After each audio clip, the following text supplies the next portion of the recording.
All right. Hi, guys. This is Connie. I completely decided to start slurring my words as soon as I hit the record button. Back for another episode of Connie Reads Another Fine Myth. This is Chapter 18. A quote. No matter what the product or service might be, you can find it somewhere else cheaper. A quote by E. Scrooge. I wonder who that is. Where did that tent go? I demanded desperately. What tent? The keeper blinked, looming behind me. That tent, I exclaimed, pointing at the now vacant space. The devil frowned, craning his neck, which, at his height, gave him considerable visibility. There isn't any tent there, he announced finally.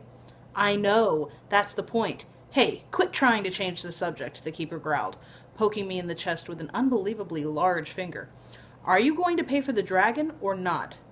I looked around for support, but no one was watching. Apparently disputes such as this were common on Deva. I told you there's been a mistake. I don't want your dragon. Gleep, said the dragon, cocking his head at me. Don't give me that, the keeper boomed. If you didn't want him, why did you feed him? I didn't feed him. He ate a piece of my sleeve. Gleep, said the dragon, making another unsuccessful pass at my shirt. So you admit he got food from you? Well, in a manner of speaking, yeah. So what? I was tired of being shouted at. So pay up. He's no good to me anymore. I surveyed the dragon. He didn't seem to be any worse for having eaten the shirt. What's wrong with him? He looks all right to me. Gleep, said the dragon, and sided up to me again. Oh, he's fine, the keeper sneered, except now he's attached. An attached dragon isn't any good except to the person or thing he's attached to. Well, who's he attached to? Who's he attached to? Don't get smart with me. He's attached to you. Has been ever since you fed him. Well, feed him again and unattach him. I have pressing matters elsewhere. Just like that, huh? The devil said skeptically, towering to new heights. You know very well it doesn't work that way. Once a dragon's attached, it's attached forever. That's why they're so valuable. Forever? I asked. Well, until one of you dies, but any fool knows not to feed a dragon unless they want it attached to them. The idiot beasts are too impressionable, especially the young ones like this. I looked at the dragon again. He was very young. His wings were just beginning to bud, which I took as a sign of immaturity, and his fangs were needle-sharp instead of worn to rounded points like his brethren in the stall. Still, there was a strength in the muscles rippling beneath those scales. Yes, I decided. I'd back my dragon in a fight against any. Gleep, said the dragon, licking both ends of his mustache simultaneously with his forked tongue. That brought me to my senses. A dragon? What did I want with a dragon? Well, I said haughtily, I guess I'm not just any fool then. If I had known the consequences of allowing him to eat my sleeve, I would have... Look, Sonny, the devil snarled, poking my chest again. If you think you're going to... Something inside me snapped. I knocked his head away with a fury that surprised me. My name isn't Sonny, I hissed in a low voice. I didn't recognize it as my own. It's Skeeve. Now lower your voice when you're talking to me and keep your dirty finger to yourself. I was shaking, though whether from rage or from fear, I couldn't tell. I had spent my entire burst of emotion in that triad and now found myself wondering if I would survive the aftermath. Surprisingly, the keeper gave ground a few steps at my tirade and was now studying me with new puzzlement. I felt a pressure at the back of my legs and risked a glance. The dragon was now crouched behind me, craning his neck to peer around my waist at the keeper. I'm sorry, the keeper was suddenly humble and fawning. I didn't recognize you at first. You said your name was... Skeeve, I prompted haughtily. Skeeve, he frowned thoughtfully. Strange, I don't remember that name. I wasn't sure who or what he thought I was, but if I had learned one thing traveling with Oz, it was to recognize and seize an advantage when I saw one. The secrecy surrounding my identity should be a clue in itself, if you know what I mean, I murmured, giving him my best conspiratorial wink. Of course, he responded. I should have realized immediately.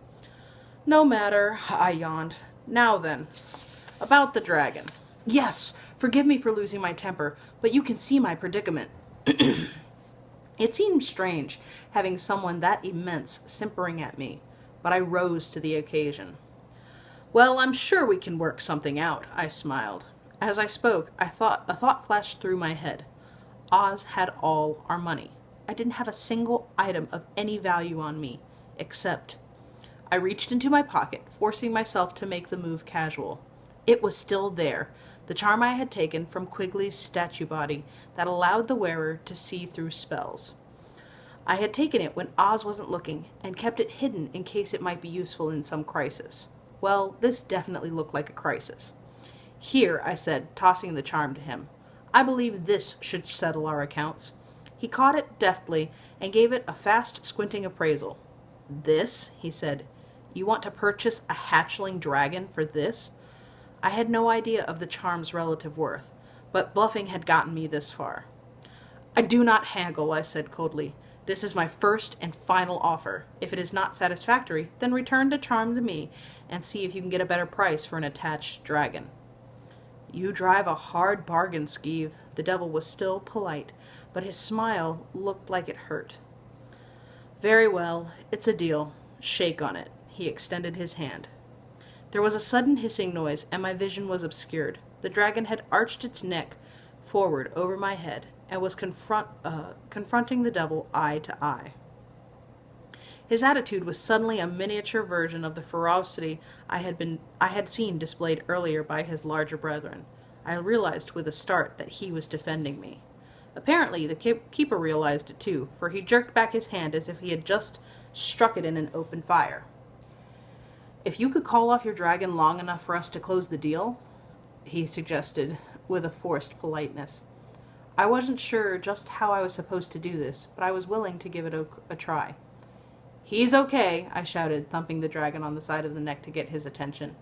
Gleep, said the dragon, turning his head to peer into my face. I noticed his breath was bad enough to kill an insect in flight. It's okay, I repeated, edging out from under his neck. Since I was already moving, I stepped forward and shook the keeper's hand. He responded absently, never taking his eyes from the dragon. Say, I said. Confidentiality. I'm rather new to the dragon game. What does he eat? Besides shirts, I mean. Oh, a little this, a little of this, and a little of that. They're omnivorous, so they can eat anything. But they're picky eaters. Just let him alone and he'll choose his own diet. Old clothes, selected leaves, house pets. Terrific, I mumbled.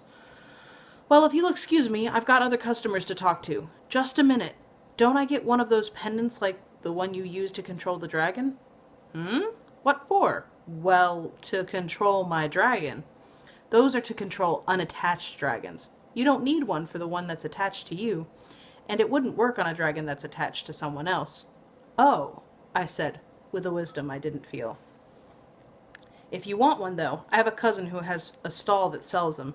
It's about 3 rows up and 2 rows over. It might be a good investment for you.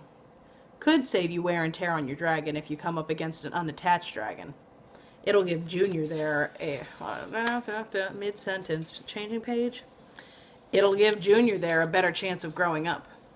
That brings up another question, I said. How long does it take? Not long. Just 3 rows up and... No, I mean, how long until my dragon reaches maturity? Oh, not more than 4 or 5 centuries. Gleep. I'm not sure if the dragon said that or I did. And that's the end of chapter 18. I'll see you next time for another chapter. Have a great one. Bye.